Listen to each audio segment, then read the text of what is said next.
to say whether it's useful or not. Didn't look useful to me, but, maybe I didn't, I don't know. I just don't think it's something that I'm ever going to find useful. And I note that the two manuscripts that Jane submitted, one of the authors also said this seemed a little vague and not very useful. I mean, at the end of the day, the whole point of getting feedback is not just to have somebody break down the elements of your story in percentages or graphs, but to say, this is what you need to do to make it better. And I'm not sure that's what this AI program does yet. Of course, it's just launching, and at this point, it's not that expensive. Who knows what it might be doing in the future? Here's something that could happen in the future. They're marketing this program right now to authors for obvious reasons, but what happens if other people want to get involved? What if agents decide to use it to deal with the huge number of over-the-transom submissions they get?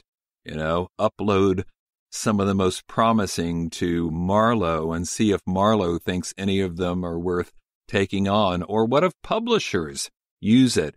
We're thinking about these 10 books. Which do you like best, Marlowe? I mean, this could become something important, and I'm not sure, even though it doesn't look very reliable to me, I'm not sure it's any less reliable than things traditional publishers do now. One thing you might watch is a site called Binge Books, which is basically a service, a website that's designed to help readers discover new books.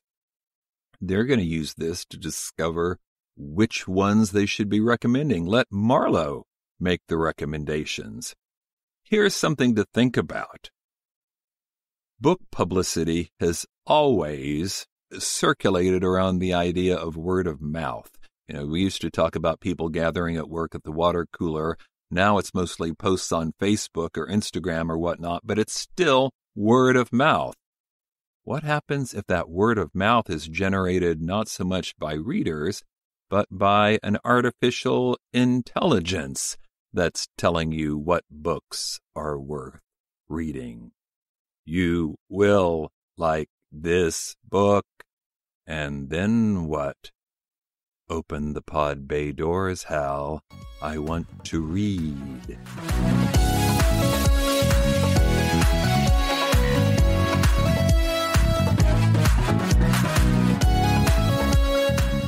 For my writing tips section, I thought I'd talk a bit about editing, since that's the issue that was just raised by this artificial intelligence program called Marlowe, which is basically an editor. I mean, some people might say it's like a beta reader for people who don't have friends or don't have a critique group, or people who are more inclined to trust an artificial intelligence than a human being reader, which seems to me just the opposite of what reading is all about.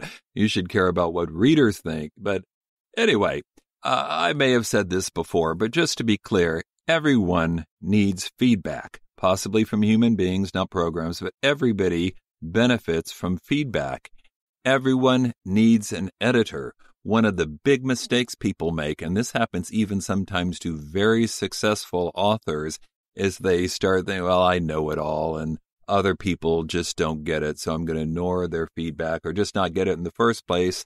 And this is such a mistake. I don't care if you're working on your first book or, like me, you're working on your 54th book. I think. I may have lost count, but it's something like that. Anyway, everyone benefits from getting editorial feedback, and at different stages. You may have heard people talk about different kinds of editing. Do I need a developmental edit or, a proofreading edit? Or let me just explain the difference and how all of the above can be beneficial. When people talk about a developmental edit, they're usually something that comes earlier in the process. Not before you've started, but maybe after you've done, I would say, 2 drafts, in my case anyway, because the first draft is just sort of getting everything down on paper, and then the second draft you start revising to try and make it coherent, make the story make sense, and that might be the time to get someone else, a separate set of eyes, somebody who didn't write the book, to come in and say, this doesn't work, or the middle sags, or I don't like this character, or this character doesn't seem consistent, or whatever. The idea is to get that input while you're still revising the book, rather than 2 years later when you've worked on it so long you're sick of it and don't want to make any more chances.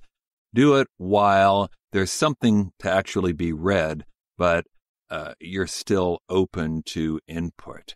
And then revise based upon that developmental edit. And most people find it makes their book many, many times better than it was before. Now, at some point when you think the book is finished, or mostly finished, whatever you want to call it, after the 5th draft maybe, or the 10th, or the 300th if you're writing for the first time, that's a good time to bring in beta readers, which are usually people you know, either readers, fans if you've published before, or people in your critique group, or your best, did I say best friends? Let's think about that. Because remember, your beta reader has to be someone who will actually give you some feedback, not just a pat on the back.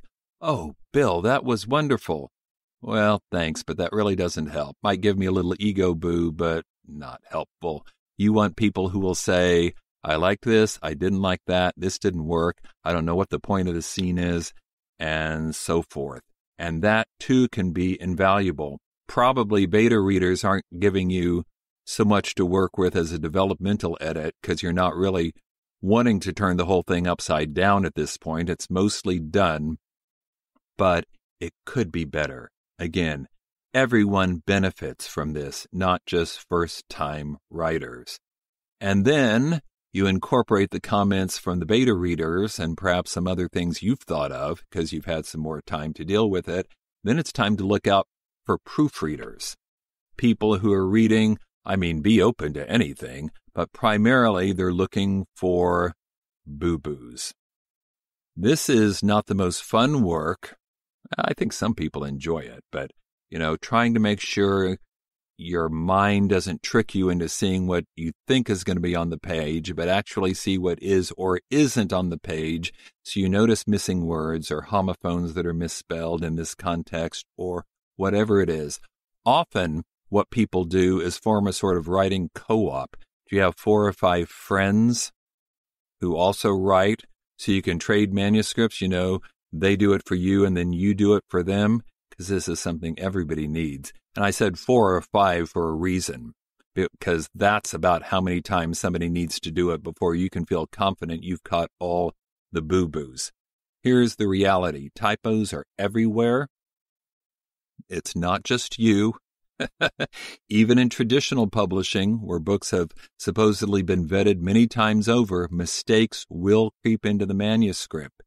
But it seems to be happening more these days. Part of it's because ebook formatting is somewhat erratic even at this stage, but part of it's because people aren't proofing the way they used to. That's true at traditional publishing, and of course a lot of people who are self-publishing aren't doing it at all or aren't doing it enough, so they end up with mistake-ridden manuscripts that get published. Sometimes I hear people say, well, if there's a typo, somebody will tell me and then I'll fix it. You can make changes anytime online. Really, don't do that. Again, if one creeps out, don't panic. It happens to every author, but it will make your book look less professional, and you don't want that. So catch as much as you possibly can in advance, because that's how you present your excellent work in the best light. I know some of you are thinking, I don't know where I'll find 5 people, or I just don't like asking for favors. You know what? I don't either. I'm not comfortable with it, but this is a time where, as in so many other cases in the publishing writing process, you just need to soldier up, cowboy up, whatever your favorite cliche is, and suck it in and do it. And remember that you're going to offer to do it for them, so it's going to work out and it will make your book better. And that is the main thing. If you want more information, of course, I wrote the book, Excellent Editing, which is all about the writing process, but editing can be the difference between an okay book and an excellent book. So take the time, maybe even spend a little money if necessary, but it's worth it. You've spent a lot of time on this book, so present it in its best light. let everyone know that you are a professional writer and you know what you're doing.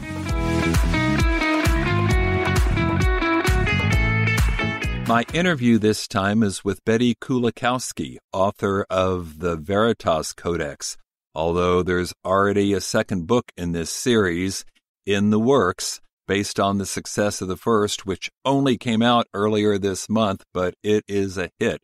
When I looked this morning, it had a #1 Amazon bestseller flag, the coveted flags, and seems to be doing very well. Betsey told me that she had written, I'm sharing this with you for a reason, Red Sneaker Writers, had written 8 books in this series before the first was published. Well, what a monumental amount of faith in her future writing career. But man, how that's going to pay off now that she's got a first hit book out and she's already ready to continue the series for a good time into the future. I think she's a very special talent you should be keeping your eyes on, and that's why I invited her to do this podcast. Let's hear what Betsey has to say.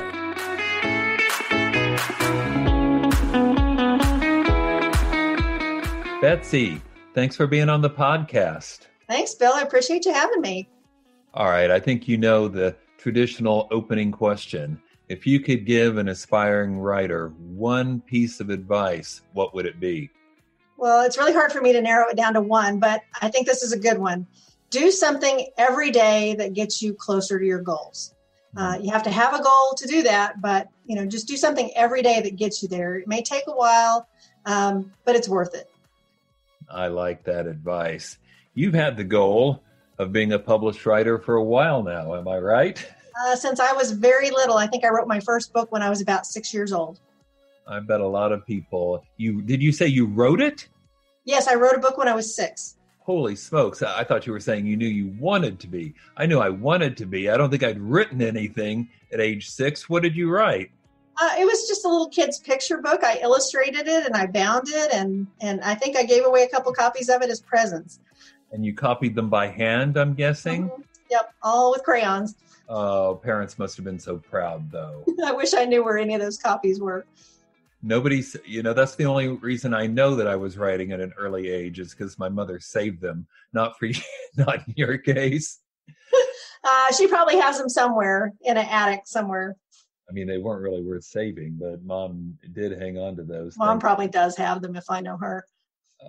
So your first book has been published. How long have you been working on this? I actually started writing the Veritas Codex. I went back and looked. It's been 8 years ago. I started writing it, and it was one of these books I decided I was going to write it for practice. I didn't really think anybody would ever read it, so I could write whatever I wanted. Anything could happen. There were no holds barred, and I just wanted that freedom and the ability to just be creative and come up with some crazy ideas, and turned it into a book and a series. That practice turned out pretty well. You've already written several books in this series, though, right? Yeah, there's 8 that are mostly completed. 7 are actually done. The 8th one I'm almost done with, and I've started plotting ideas for 9 and 10. Well, for a practice book, you wrote a lot of sequels. Yeah, I wanted to make sure I had those characters down pat. I want them to be real, and I want them to be holistic. I'm a very circular thinker. So I didn't write them all in order. I wrote a couple of them out of order. Really? So I changed one of them because of an idea that I got. I went back and rewrote the second half of it. And then one of them, I realized I had a long span of time between the 2 books. And I thought, there's room in there for a little more backstory and a little more adventure. So I went back in and I just recently finished. It was actually the 8th book I wrote, but it's going to be book 4 in the series. Wow. That shows the advantages of working ahead of publication. Yes. I know with my most recent Daniel Pike series, I mapped it out from the beginning to be 6 books. And what's going to happen more or less, of course, it changes when you write them. But the advantage was I could drop things in book 2 that I knew would be important in book 5 and make it all seem like I'm a better planner than I really am. Exactly. Where'd you get the idea for this series? I grew up watching public television and programs like